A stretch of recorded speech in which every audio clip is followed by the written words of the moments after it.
y'all. I'm April. And I'm Caroline. And this is your Bloody Happy Hour.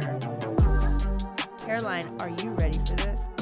This is your newest guilty pleasure. It's the bloodiest part of your week.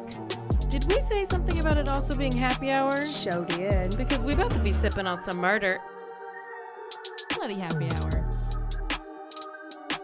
Hey, y'all. Hello, everybody. We're back. Your favorite podcast is in the house And or on the radio. Yeah. Or in your AirPods. Or on your Alexa. Or on your computer.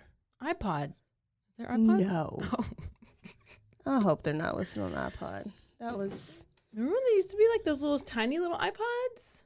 Like the iPods? MP3 players? Oh, the iPods and the MP3 no. players. Excuse me, I don't even know what that is. Shuffle. The shuffle. It was so iPod tiny. Shuffle, it was like yes. a little square thing. Oh my gosh. So y'all don't know this. Wait, what's our podcast called again? Bloody Happy Hour? We haven't been here in so long. I almost forgot. I did forget. Thanks for reminding me. Thank y'all for tuning in.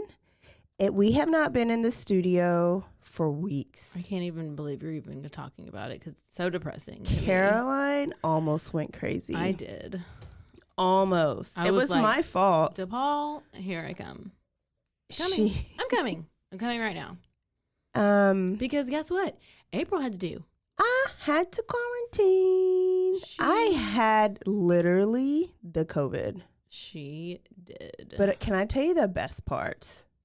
What? Me and Trenton had it together. My son. God. Literally. His worst nightmare. My dream come true. Your dream come true. He, COVID was probably all in my head just so I could be quarantined with him. Oh, but he texted us on a Tuesday and he was like, my freaking roommate has symptoms. We have to quarantine. I can't go to practice. And I was like, well, just take the test. You'll be fine, you know. And he was positive. But the night before he called me up and he was like, Mom, I woke up in the middle of the night and I was sweating to death. Like he had to wash his sheets. They were so bad. And you know what I told him? I was like, oh, you got HIV. It's like, yeah, night sweats. Well, then I've had HIV for like 2 years. Your whole life. Yeah. Oh, 2? Oh, I don't know. It's been dormant. But I sleep with it on 65 and I still wake up sweating. I don't know. Sweats. Well, Yeah. he was sweats anyways, but he said his sheets were wet. I didn't even think COVID. I was just like, Sometimes I think it's you're maybe positive. just because I had a sex dream. That could be it too. Could be it. So he tested positive, and then by Wednesday night, I was like coughing, and after my workout, I felt like crap. So then I tested positive, and we got to quarantine together. Where was Sweet Pea? Well, remember Sweet Pea had just had it? Yeah. So he was at the house. Like, we were in our house normal. Did y'all all three cuddle? Like family cuddle? No, Sweet Pea wouldn't. Like, he wasn't about barely kissed me just the other day. No. Oh, no. But no, that was the best. I tried to breastfeed Trenton, but he was like, Mom. I have teeth. Mom, I have teeth. Mom, it's not we're happening. the same age. Mom, that would be molesting. That would be molestation. I was like, I think breast milk would help us. You probably want to drink your own. It was sweet, though. Like, I would get up and make us breakfast. He would make us lunch. Like, we waited on each other, and then Sweet Pea would come home and make us dinner. So if I get it, are you going to come make me breakfast? I was like, you need antioxidants. So I put blueberry in his oatmeal and blueberries and strawberries and protein. So you didn't answer my question. I will, because I have the best immunity. You heard it here. She's going to come make me breakfast if I get the COVID. Can you tell me about this case that you've been obsessed about? Like, sum it up. Like, if we need a full episode of it, then we need to do that. But tell me, because yes, I haven't followed it. Okay, so my friend Casey and Chip, they have friends in South Carolina. Okay. So Chip is friends with this guy who is friends with this girl who was involved in a boating accident in maybe 2 or 3 years ago. Mm-hmm. The girl who's in the boating accident was named Mallory Beach. Okay, so she gets in this boating accident where this guy named Paul Murdoch was driving the boat, and he crashes the boat, and she flies off the boat, and they can't find her, and they find her a week later. She ends up dying. Okay. Oh. So. Wait. They find her in the water? They didn't find her for about a week. And she was just in the water? She floated up. Yeah. So she, on the boat crash, she was dead. Yes. Okay. She was ejected from the boat, and they couldn't find her. They searched and searched. And then they found her. A week later, they find her, and she's died. Okay. So Chip is they're friends with her. The Mallory's sister's husband. Blah, Okay. blah, blah. Okay. So she had been telling me about this case, and they're like, oh, it's crazy. Well, it started to get more crazy because the driver of the boat is named Paul Murdoch. Well, he is like a prominent South Carolina guy. Like, his dad is a lawyer, and they're a family of lawyers, and they've been like, they got lots of money, and he basically can do whatever he wants and get away with it. White privilege. So, the white girl said that. I didn't. Yeah, that's right. So he ends up, I'm going to sum it up. Paul, the driver of the boat. Okay. Murdoch. Doesn't really get questioned. Yeah, he doesn't really get questioned much, and they're not even going to press charge. I don't know. He ends up dying. He gets shot. Him and his mom get shot. Oh. So the dad, Alec Murdoch, the dad, ends up finding Paul and Maggie. Paul's mama. Paul and Maggie. Uh-huh. Find him dead, find him shot at their second home, whatever. And is calls the police. Oh my gosh, they've been shot. And apparently they've been shot with 2 different guns. And there's speculation that maybe the bodies were placed there and they were shot somewhere else and blah, blah, blah. Oh. So then this is whenever my friend starts to tell me about it. And I'm like, okay, they're like, look into it. Then just over Labor Day weekend, Alec Murdoch, who's the dad who found the mom and the son, he ends up on the side of the road, and he has been shot in the head. What? But how have I not seen that? I mean, it's just gone completely viral. This one lady who I started listening to her podcast, and her podcast just blew up. She's number 1 on podcasts right now. Oh my Murdoch God. Murders. And so Alec Murdoch, it turns out that they find out in this past week that he had hired somebody to kill him, and so that it would look like a suicide. So then he wanted to get to where his other son, Buster, would get a $10 million insurance policy payout.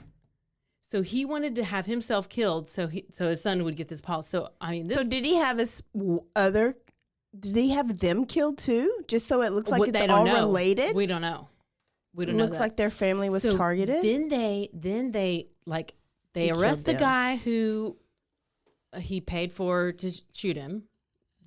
They arrested that guy, and it turns out that this guy has been his drug dealer, and he is on, I think, amphetamines or pain pills, and he has this addiction. And then they find out that he's been stealing money from the law firm, and then they find out that he has a former housekeeper who had mysteriously died from a fall, and the housekeeper's kids were supposed to get a settlement $500,000, and they never got the settlement from 2018, and that comes out. Oh, and my there's God. all this stuff. And then this Alec Murdoch was arrested just today.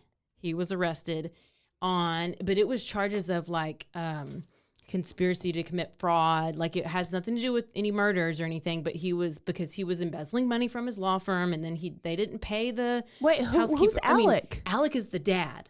The I one thought who he got paid killed. He got shot in the head, and it ended up he didn't die. It ended up being a superficial head wound, so it basically grazed his head or grazed his ear or something like that. So he's fine, and he's alive and well. It didn't kill him. I didn't say that. I forgot to say that. I got real confused for a second. I know. So he got shot. They tried to kill him, and they didn't kill him. Mm-mm. So he's alive. He just got arrested. I think he just posted bond or whatever. But it's this He's big, sketchy. Huge, yes, this big, huge thing. And He killed all them. He killed them all. He's basically a Lori Vallow. So basically, it's the son is like this privileged kid, and they were drunk, and he was driving the boat, and he crashed it, and he killed that one girl because and then he didn't even get prosecuted yet because he hadn't his trial or whatever it hadn't been long enough, and then he ends up like dead. Him and his mom end up dead on the front porch of their house. What like Daddy did it. Daddy had a drug problem. He was stealing money. Never They're like these powerful. Trust anybody. I know. Especially if they got money. Moral of the story. Have you seen anything about this missing girl from Salt Lake City? No. It's not as good as, as the Murdoch. Like, there's not really as much info as you have, but she and her fiance. Oh, excuse me. Oh, sorry. She's pouring some red wine. I'm pouring my South African wine. Is it South African? Oh, it's Menage a Trois. It's considered South African. Okay. I just decided. Why is it considered? Because that's where Oscar Pistorius is from. That's who we're going to be talking about. But it's not. Oh yeah, we're going to pretend that California is in Did you South not watch Africa. my Marco Polo from last night? I said I was going to pretend I was drinking something from South Africa. Oh. Yep. I She did remember. not watch I'm so that. bad. I did watch it. I just forgot about it. I'm leaving. Okay, so wait, she's drinking. She's double fisting. I just wanted to. My taste buds sometimes like variety. Actually, I think that's just my whole self. I just like a little bit of variety. Oh yeah. I like a little skinny girl margarita, and I like a little red wine. So remember that one? I like a little light, and I like a little dark. Well, I got me some vodka and coconut bai, but I also got some red wine too. So we're gonna You're actually double fisting too. What's Yeah. coconut bai?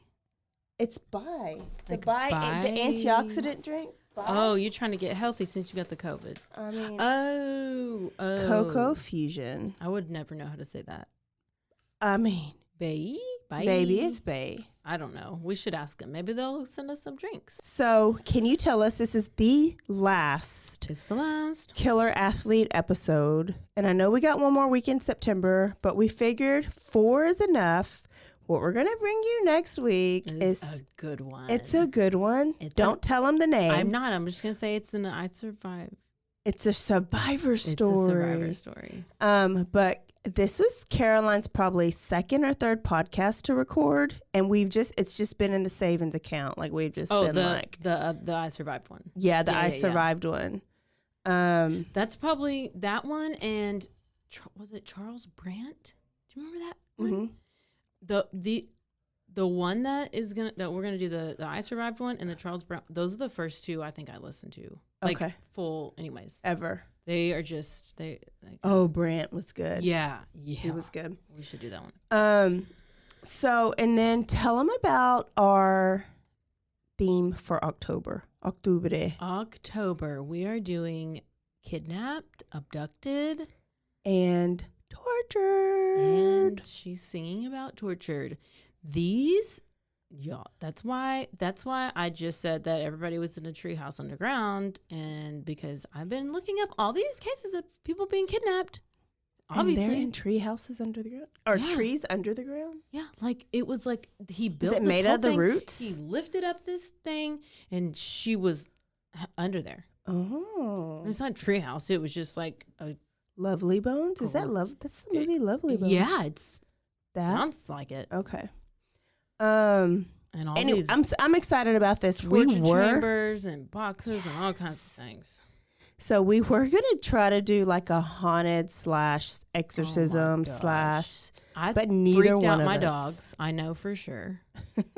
We could not get into it. No, and I'm a little scaredy cat when it comes to shit like that. You know, I'm like, they seem dumb, and then they're like creepy, and then I'm like, I don't even really believe it, but I mean, I'm believing like stuff, devil stuff, you know, but like it's just weird.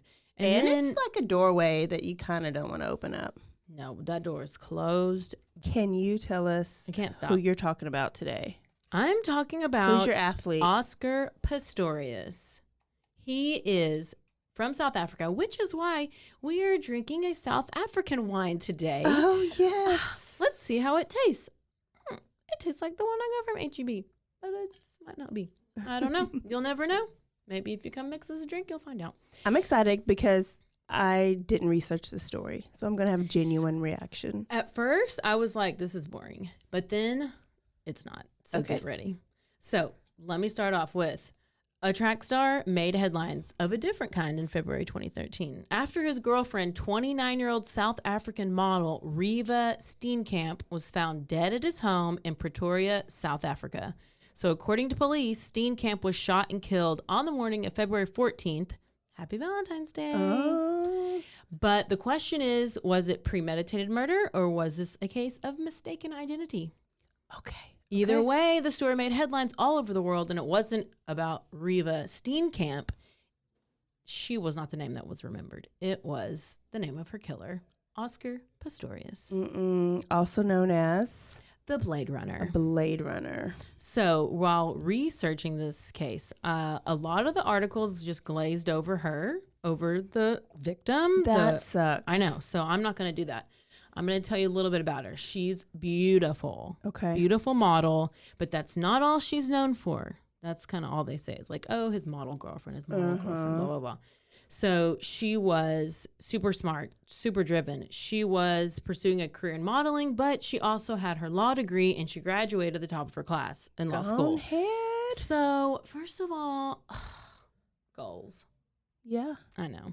So she also was the face of anti-bullying campaigns, and she started to speak to young girls about empowering them to stand up against rape and against violence against women. Oh, we need her here. I know. So, but what's crazy is that around this time in South Africa, which, you know, I live in Iraq and maybe you do too. I don't know about how South African, I don't know about how things go there, but apparently at this time they were called, and I quote, because this is what I got from Wikipedia, in 2012, they were the rape capital of the world. Oh, okay. Yeah.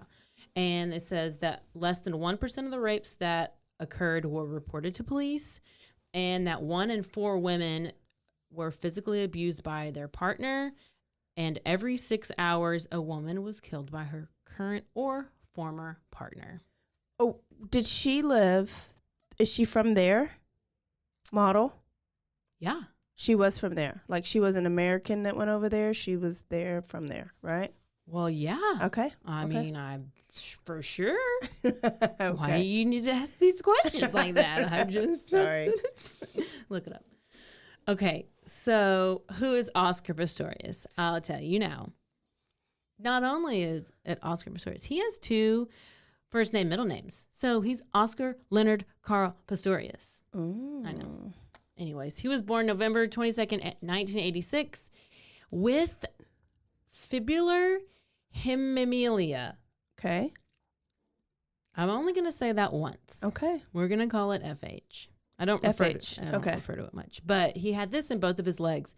And it's a very rare, non-traceable genetic. There's no genetic link to his parents. So the cause of it's not clear.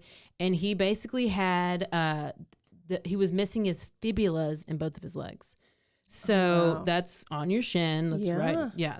I mean, tibia, fibula. Yeah. So that's what this. So he had his tibia.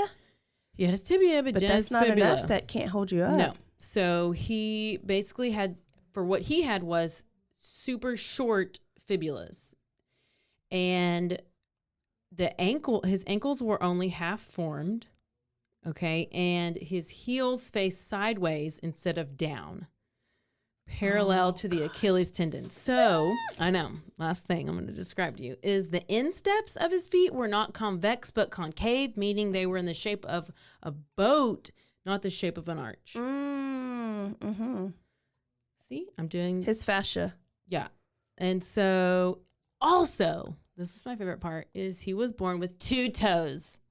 Remember from our fun fact that you gave? Yes. What do you do if you have 2 toes? You run extra fast. So if I would have been there when he was born and I saw 2 toes, I'd been like, keep him. He gonna run fast. He gonna run real fast. So his parents had the choice between doing amputation or surgery, and they consulted several doctors, and they all had different opinions, and they were trying to figure out what the best option was to do. So they were told it would be easier to remove his limbs below the knee rather than to have several corrective surgeries for the rest of his life, because they're like, that would mean he would, if if he had corrective surgery, he would have to basically lengthen his legs and remold his feet. Just because he was not going to let it hold him back. But then his doctors were like, maybe you need to choose a non-contact sport. Okay. So that's what he did. He started running track. Okay. So he got his first pair of racing blades, which were the Flex Foot Cheetos, which are like lightweight carbon fiber, those little, the picture of those little feet. Yeah. And then within a few months in the 2004 Athens Paralympics, he captured the gold medal, and that's when he was nicknamed the Blade Runner. Because of his prosthetics that he wore. I don't remember anything about it. I know all about it now, though. He became a figure. That's weird because you're a big Olympic I know. person. I never had heard of him. Okay. I don't know. So he was like super inspiring. He was doing the most. He became a 4-time Paralympic champion, and in 2011 World Championships in Athletics, Pistorius became the first amputee to win a non-disabled world track medal. I had to make sure I get that right. Love him so far. Like, he's doing great things. And then when he really made Olympic history was in 2012, whenever he became the first ever double amputee to compete in the track events at the Olympics. So not Paralympics, but the Olympics. Real Olympics. So he's been doing the most. He's accomplished a lot. You got to give it to him. But his parents were probably 100% proud. Until the following year. So 2013. He was arrested for killing his girlfriend, Reeva Steenkamp, at his home. However, let me go back to tell you about his legs, how they did become, or his artificial legs, they became like a source of controversy in 2007. Like, there was this big thing with IAAF, which is the International Association of Athletics Federation. Or foundations, and they said that him having his artificial legs was an unfair advantage. Okay, I remember having this conversation too, because I used to be like this avid runner, marathoner, and I would always like run for time. I wasn't like Olympic at all, but what would hold me back wasn't my lungs, it was my knees. Like my knees, and right now I can't even run because my knees are so bad. But I remember thinking, I should just, if I just chopped off my legs and got me some good metal ones, I wouldn't have any of that knee, ankle, feet. Yeah. You lose your toenails, pain. Mm-hmm. And I felt like that was now advantage. Right. But I would think with your soreness and like getting cramps and all that stuff. Like, that's what I would think, but I'm no scientist. Yeah, and I'm no amputee at all. So they did this thing, and Pistorius, he appealed it. Like, it kept him from like competing in several events.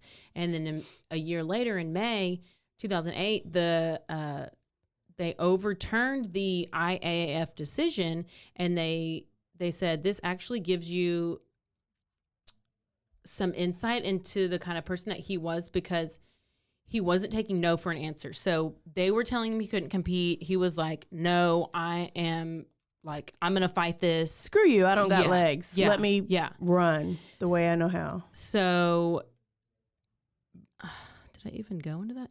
He basically, he fought them and won. So I could go into detail about it, but he eventually won. Yeah. Yeah. But there were scientists and there were people, they did all these tests, and they found out that what the disadvantage of having the carbon fiber feet is that you don't get all the power, like whenever because especially it's different than if you're doing like long, I guess different distance and stuff. Like, you don't get the push off of the blocks like you would if you're a regular sprinter or whatever. Yeah. Was he a sprinter? Yes. Okay. 100, 200, 400. Okay.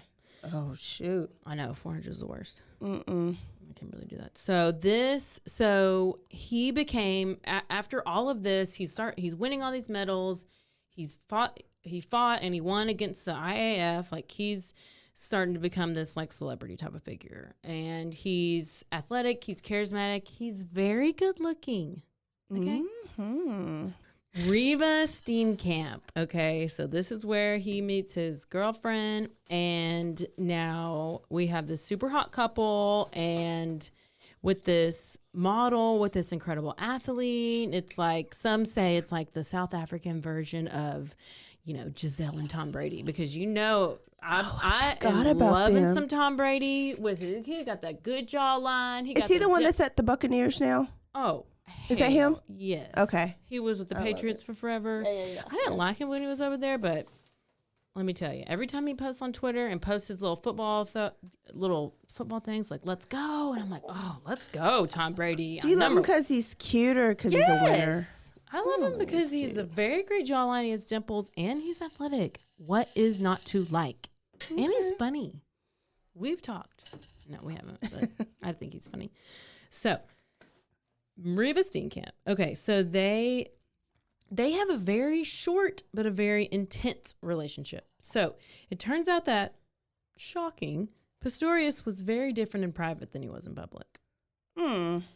He was controlling, he was aggressive, he was narcissistic, and he made everything about him. So after only 4 months of dating, 4 months, he actually had this like long list of rules for Reeva. I always get people with rules. I don't have the list, but this is just what I've been told. But at the trial, they have like text messages that come out that just reveal how controlling he is and just like how like aggressive and narcissistic he is. And from some of the texts, he had accused her of cheating on him, on doing drugs, and how he like threw out how she used to sleep around, and he would like just always say that to her, like, before we dated, you were sleeping with these guys and you were a hoe and you were this and you were that. And he just kept throwing in her face. And she would like respond to him, constantly defending herself, saying, quote, these are some of the text messages. She says, I'm not a liar or some other bitch. And she used bitch in quotes because apparently from what we look at, like they were like, it seems like that's how he would talk to her, like he would call her a bitch, and so that's why she's saying that in this text message. Okay. And she says, you may may think I'm trying to kill your vibe, but I'm not a hoe. And these are the type of messages that she's sending him. And they're going back and forth. Yeah. Like it's and you can tell it's not like she's not trying to use this like bitch word, like that's just what he calls her, I guess. Okay. So the worst part about it is that it seems like he has this like complete double standard. Do you know what the Madonna whore complex is? What? No, I love her. She could be a whore. No, if you Google it right now, it's called a Madonna whore complex. What is it? I love her. Okay. But it's nothing to do with her. I think it just means like okay. So basically he thinks... I hope I got it. Let's see. No, you don't have it. Okay. He is... Okay, let me read what I have. Wait, he has it or she has it? He has it. Oh, hell. So he has this complex towards women. So, okay, he has this... Let me just read what I have. He has this complex towards women along with a splash and a sense of entitlement, and he uses his fame to sleep around with other women. So, this is when a man lusts like sexually for a beautiful woman, okay, but he will never respect her as his wife. And like he's like, she's not wife material. I will never marry her because in his eyes, she's always tainted and impure and unworthy of the status of being a wife. So basically, it's this thing of like, he's struggling to be with her because he's created these characteristics of her in his head. And although he possesses these passionate feelings towards her, they're also contradictory. Oh my God. I think I have some friends that's like. Look, you Google that, because I didn't know. I just was like reading things. And they're like, he has this. Is that from the DSM 5, 6, 7, 8? I don't know. You might need to text Casey. We need to get Casey on here. I know. She would probably know. She would know. She's a psychologist. So let me just tell you. I love that complex. I know. We should talk about it more. Do you understand what it is? Yeah. Okay, yeah. I thought okay, so I kind of wanted to have it, but it refers to males. I mean, I'm sure you could have it as Madonna whore. Yeah. I wanted to be a whore for Madonna. For Halloween. Madonna whore? A whore for Madonna. It's Madonna whore complex.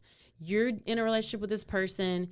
You're like, they're awesome, they're amazing, they're beautiful, but they are not ever going to be good enough to be my spouse. They meet your criteria. They meet all the looks of my criteria, but I'm like, it's not like she's just some like dumb blonde. Like, she's gorgeous and she's super smart. You're literally not going to get anybody better. No.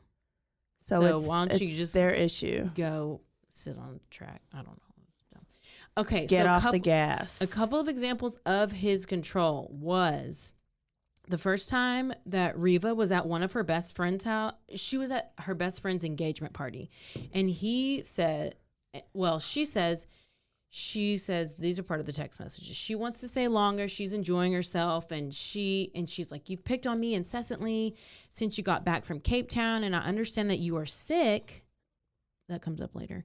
But what you were doing to me is just nasty. I was not flirting with anyone today, and I feel sick that you suggested that and you made a scene at the table and you made us leave. Terribly disappointed with the day and how you left me. So this is what she's texted him. This is like all that's coming out in the trial. Wow. Yeah. So it's like she's trying to relay how horrible he's being and probably hoping he'll change his behavior in some way.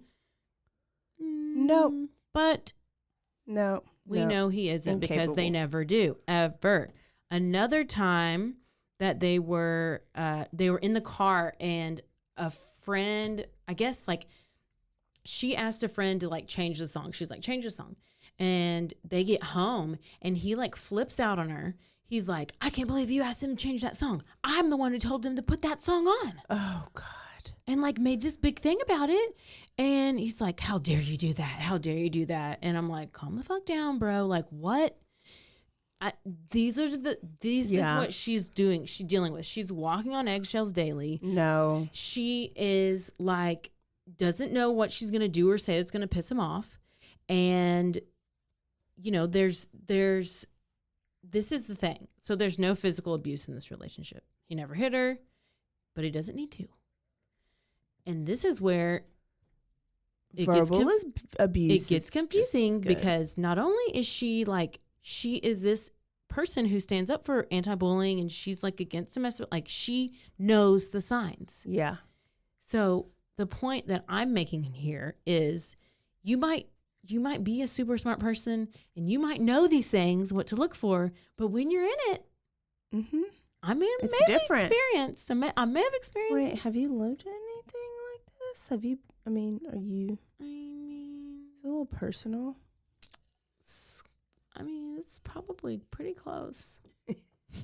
But you know what? You also think, oh, this happens to other people. It doesn't really happen to me. Like, there's a great explanation. It's going to be different next time. Like, you just have all these things that you say.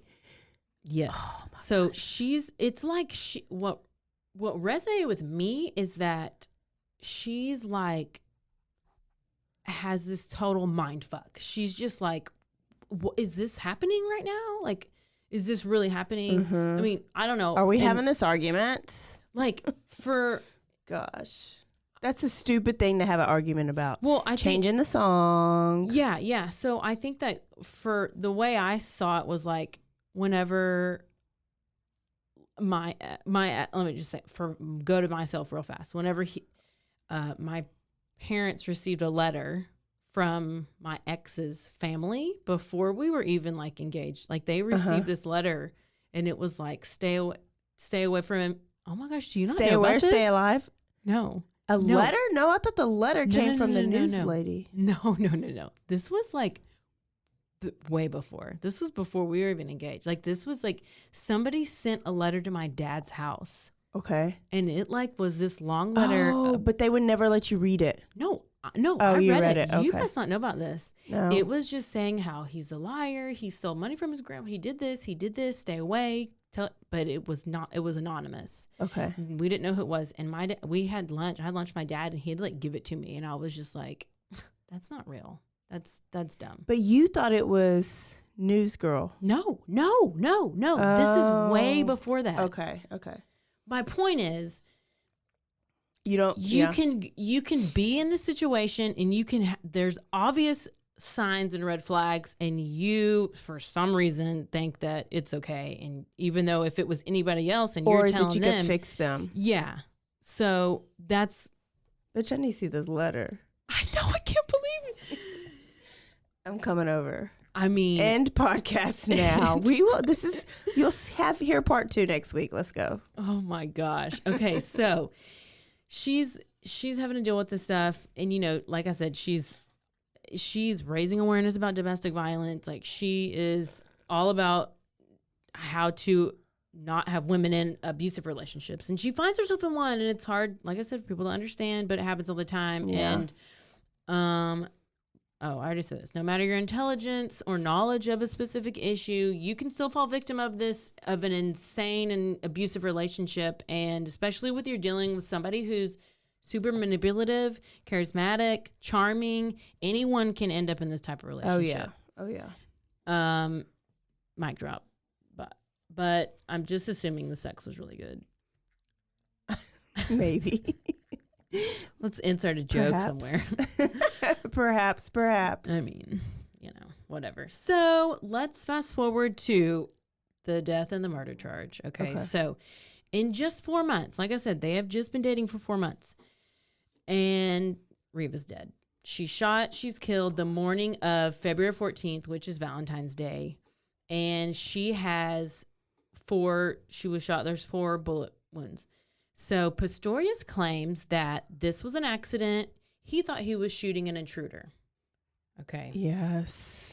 And no matter what, there's no doubt that he shot and killed her. Okay. Yeah. So he's arrested. So 5 days after her death, there's a hearing, and Pistorius says he unintentionally shot her, and that he thought it was intruder, that they had come in and they were in the bathroom, and so his charges are that he faces like premeditated murder.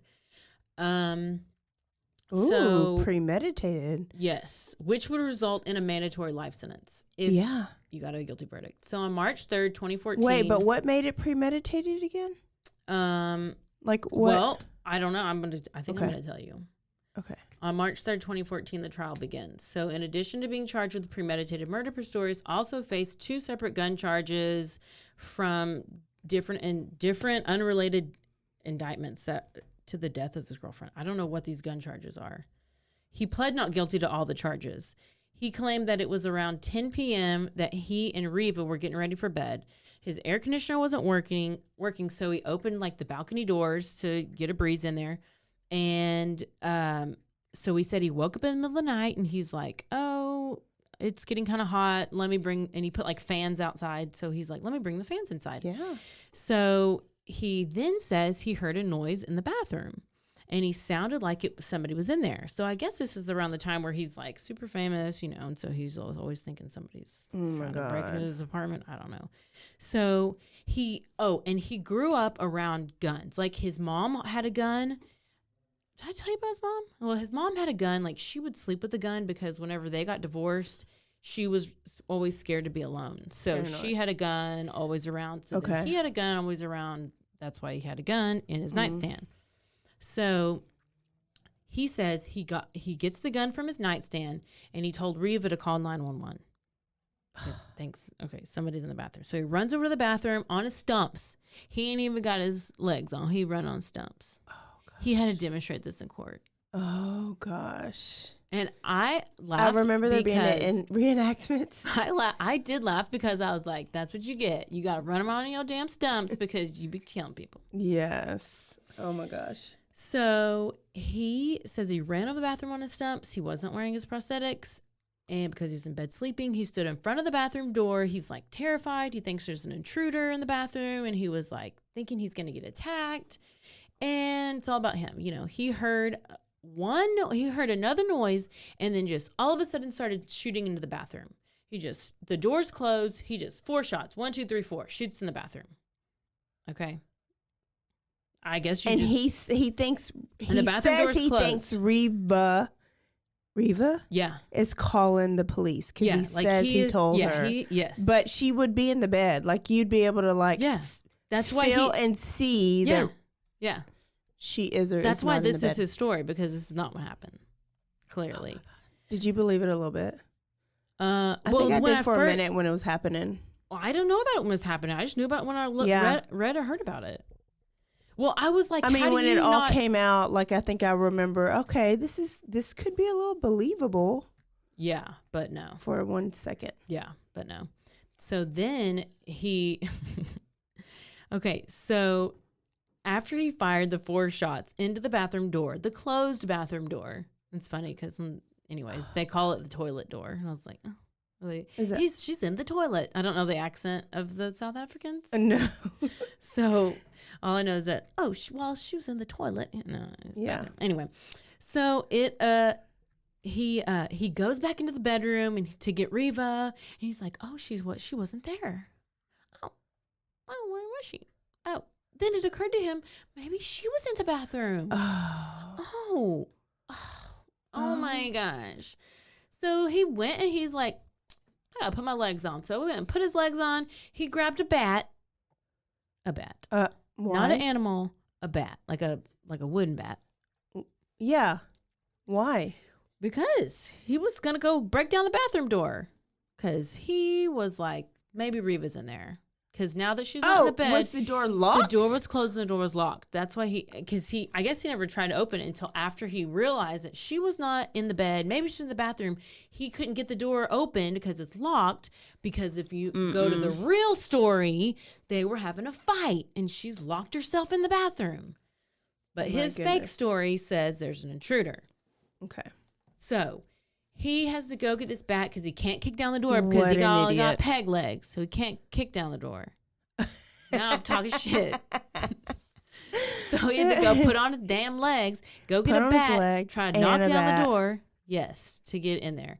And he says that he finds her and there she is, dead in the bathroom. He grabs her, he holds her, he's hysterically crying. And while he's on the stand giving his testimony, he was crying the whole time. Was it genuine? Did you watch the video? No, I did not see a video, but that's what I heard, that he was crying the whole time. And he even vomited. Yes. Oh, no. Motherfucker took some Epicac. Those drops you give, like if kids like get into like Comet cleaner or bleach or something, there's these drops you can make them swallow and it makes them instantly throw up. Oh yeah, he definitely took him some Epicac. I like that. I'm gonna name my first kid that, Epicac. So like I said, he's basically, his stories, there's an intruder in the bathroom and that poses an immediate threat to him and Reeva, and so he's gonna kill them. That's what he says.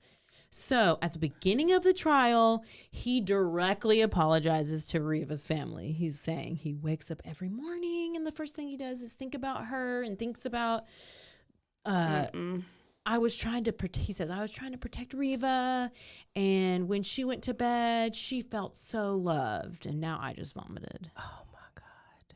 Like, do they really want to hear that? No. You just obviously shot her. So okay, so the sorry, I'm double fisting. So sometimes I need to like bounce back and usually review. I'm so slow, but I'm going. No, I know. It's my brain. I know. Isn't there. Now you know how I feel. Okay, so all the text messages where they're going back and forth and arguing, does it line up like with this night? It just basically, the point of the text messages is to, I think, show his character. Okay. Yes. Okay, but we don't know like what actually, there wasn't anything that was introduced that actually like might have went on that night. Like if there was There's a few things that coming up as far as like some of the neighbors and they heard screams at certain times and stuff like that. Yeah. But it's him versus nobody, it's just his story versus nothing else. Yeah, nothing to back it up. But the evidence. And yeah. Okay. So he went on to there, he's doing his testimony. He goes on to talk about how they had such a great relationship and how much they loved each other and how beautiful she was. And he reads these loving text messages and cards and stuff that they'd written each other, and he's laying it on real thick. So then it's the prosecutor's turn, and there's this prosecutor is named the Pitbull, so it must be pretty scary. Okay. So he brought in Pistorius' neighbor, Michelle Berger, who she testifies saying that she heard this blood-curdling scream from a woman on the night of the murder and that she heard 4 gunshots. So the scenario undermines the defense's story that Pistorius said he had an unknown stranger in the bathroom before the shooting, and it just is like, well, are you sure you heard the gunshots, or was it like the bat hitting the door, or was it like, are you sure that it was really a woman screaming? It could have been a man screaming, and blah, blah, blah. So the defense tries to like say that her story is irrelevant and blah, blah, blah. But the worst, this is the worst. The bullets in the gun are called hollow point bullets. Do you know what those are? Because I did not. This is basically where the bullet explodes inside of you, and it like tears you up. So it's almost did all the bullets hit her? Yes. Oh my god. So it's like releasing shrapnel. Yeah. Inside your body, and like just everything. So, and she was hit with this bullet 4 times, and so basically what they're saying is you're shooting to kill. It was determined. So the first shot hit her upper thigh. You are like, okay, even if you just have a bullet to protect yourself or a gun, a lot of people do, right? Have a gun, protect yourself. It's even normal to have it somewhere by the bed if you don't have kids so that you can get to it, maybe, Yeah. But to have one of those bullets that you know exactly what they do. I know. And it's not like in a deer rifle or something. No, you wouldn't even do it in a deer because then you'd have to eat all the damn shrapnel. Yeah. Yeah, no.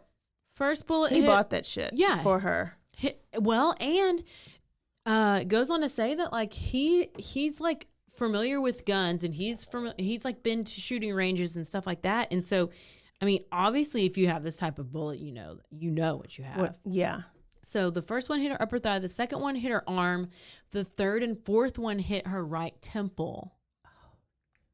So she was like immediately. Yeah. Then there's this forensicologist. I made that up. Oh, new vocab. I know. Forensicologist. I think it means you need a drink when I have a new word. Okay. Which is like all the time.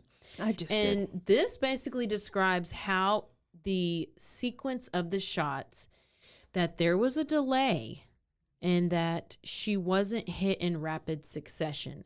So this kind of goes to where they can prove their case. They say that after the first shot in the leg, she would have screamed, and then the second and third and fourth shots would have hit her as she was falling, which they say proves a delay between the shots fired. Okay, but was there a delay? If he shoots her once, she would have she's screaming, she's falling. Yeah.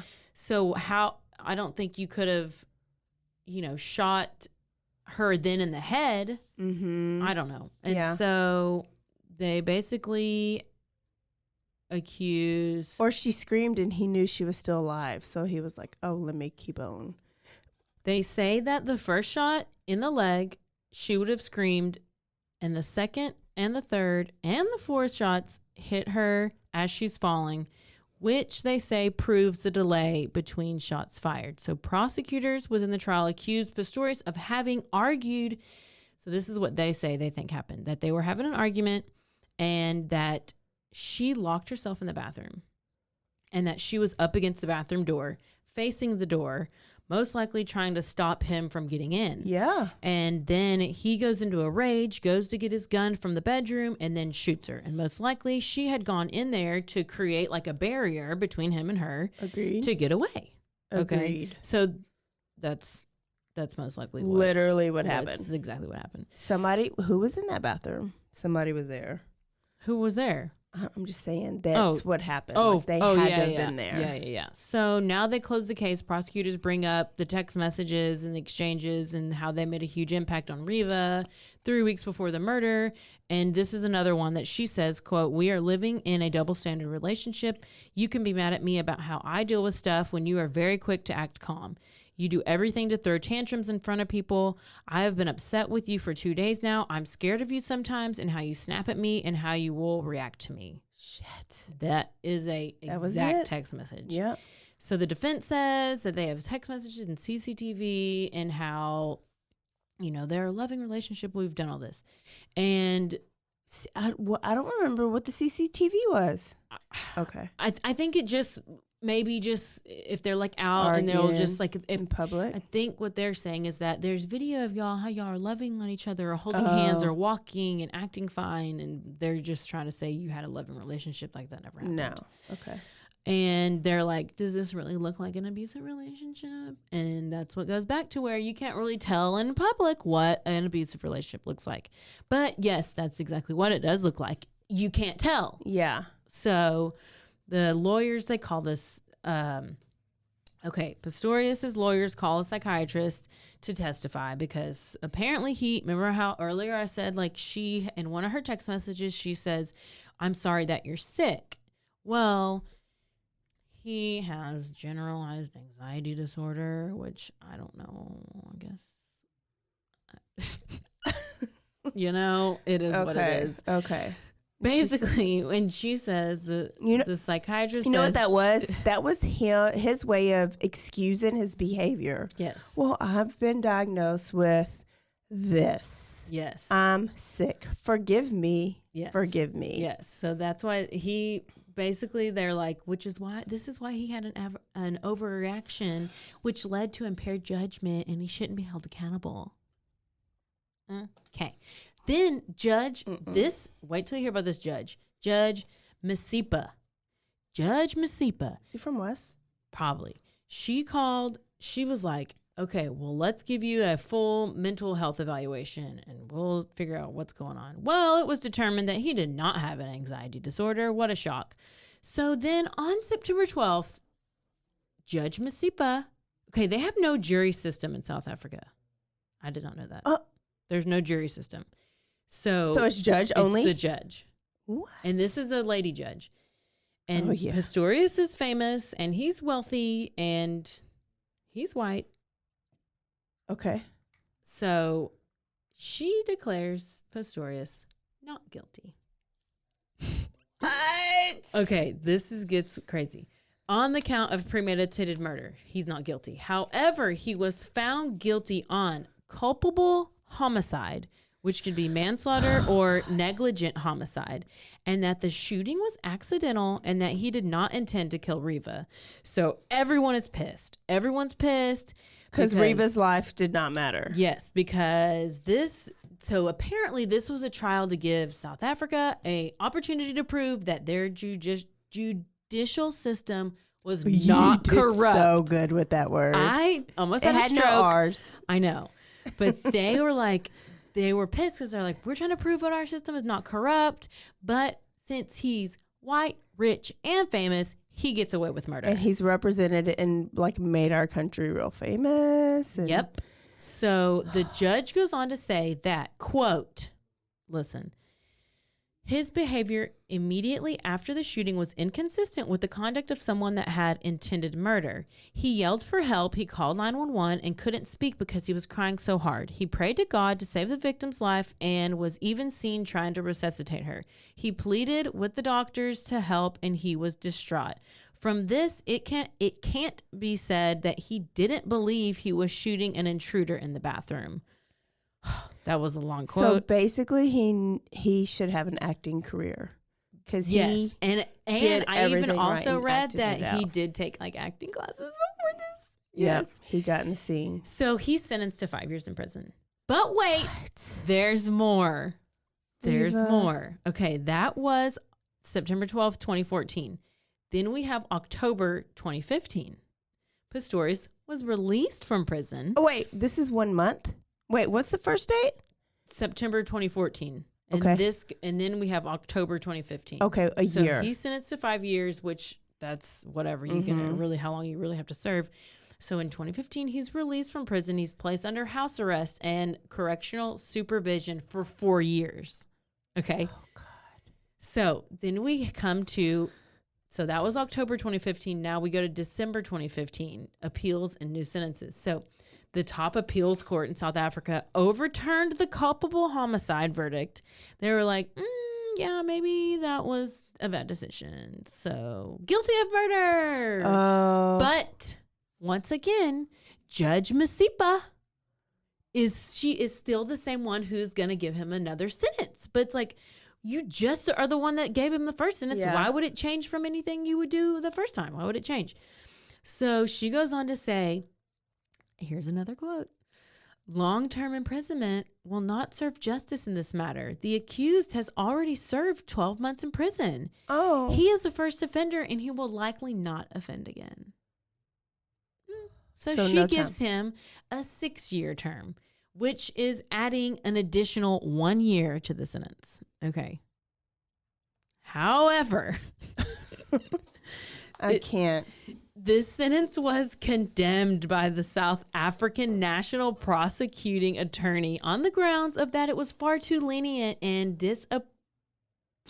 Yes, because every white guy with no legs is going to kill their girlfriend. And then in September 2017, okay, so this happened in 14. We're already in 2017.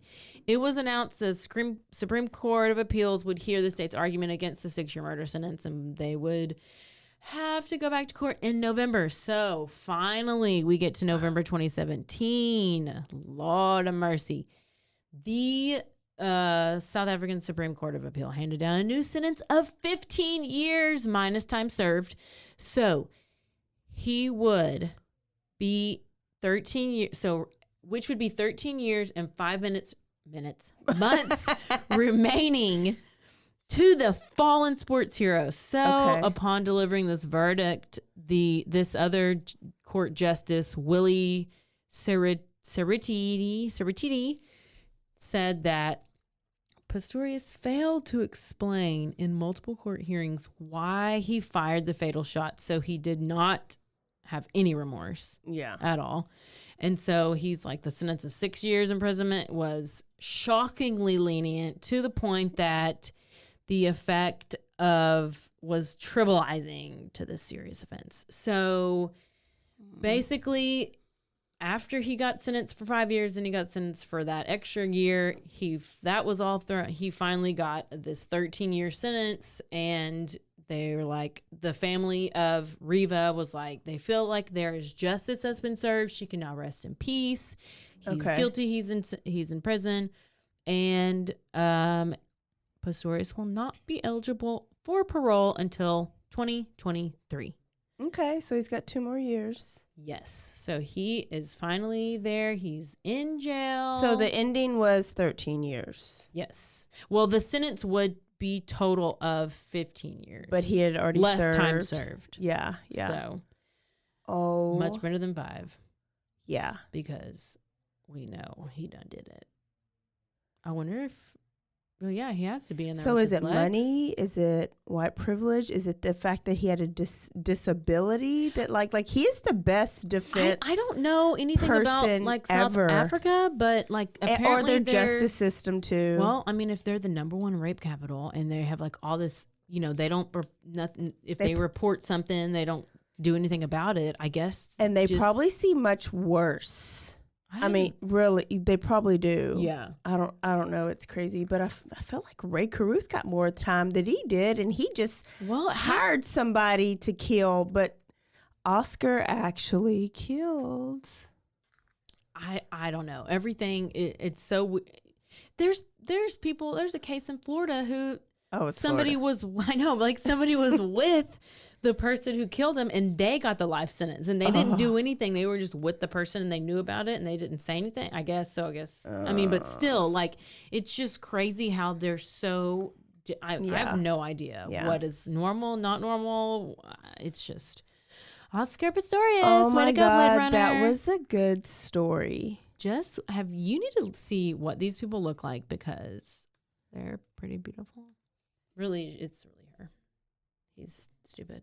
He is stupid. He was a good-looking stupid, but it's ridiculous.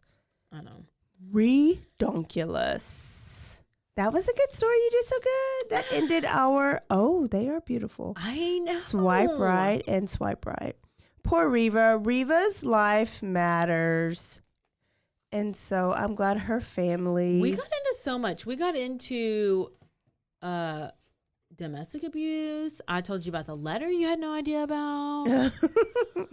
We almost had to stop the podcast. Yeah, we almost ended it. We had South African wine. We did. And now, guess what? We have, I don't know, I'm sure you don't, but I have football I get to go watch. Yeah. And I got to figure out my fantasy lineup. Okay.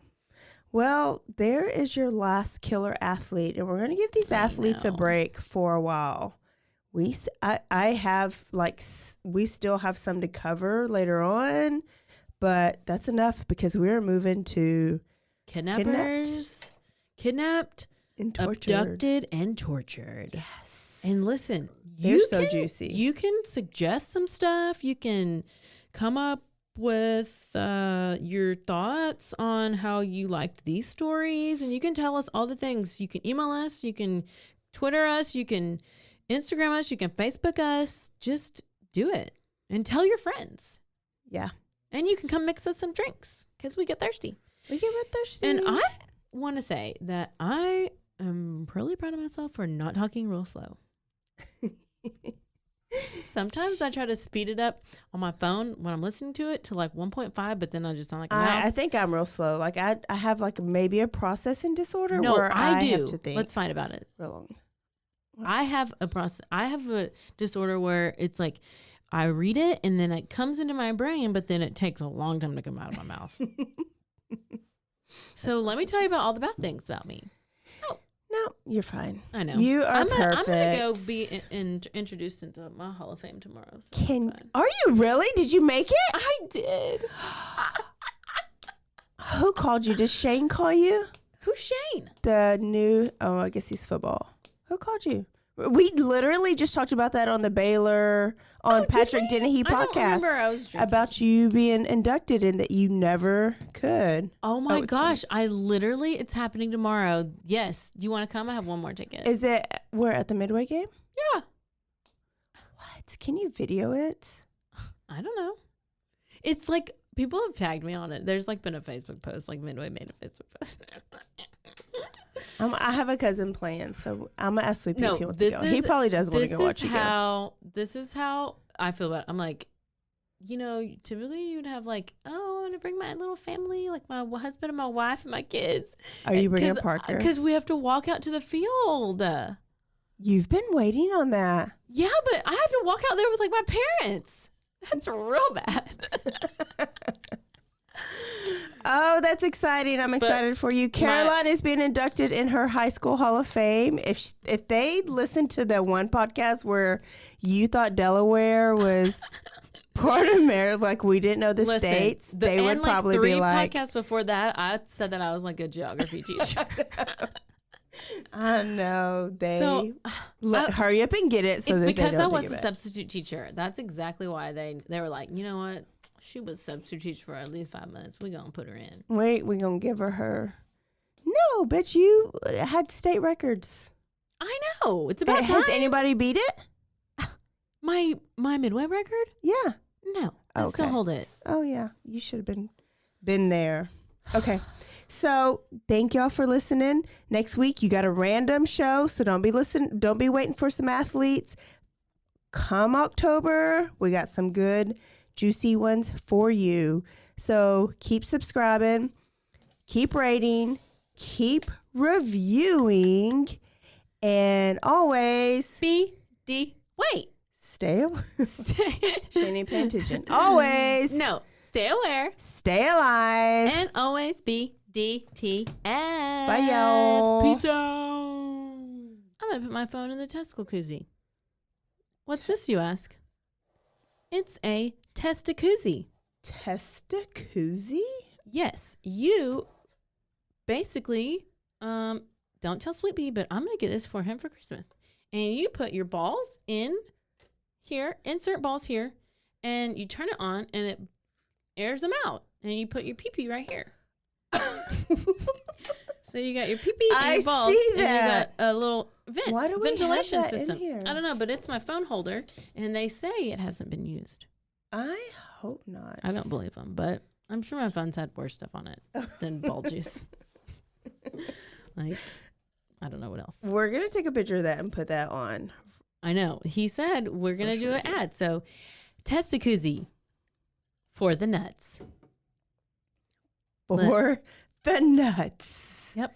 And there's a picture of a squirrel there with his nuts. Squirrel trying to get a nut. You know, we're all in this world. We're just squirrels trying to get a nut. Trying to get a nut. Yep. I love how the part where they put the shaft of their penis is a little cushioned. Yeah. I was like, what? I wish I could try it, but I don't actually have balls or a penis.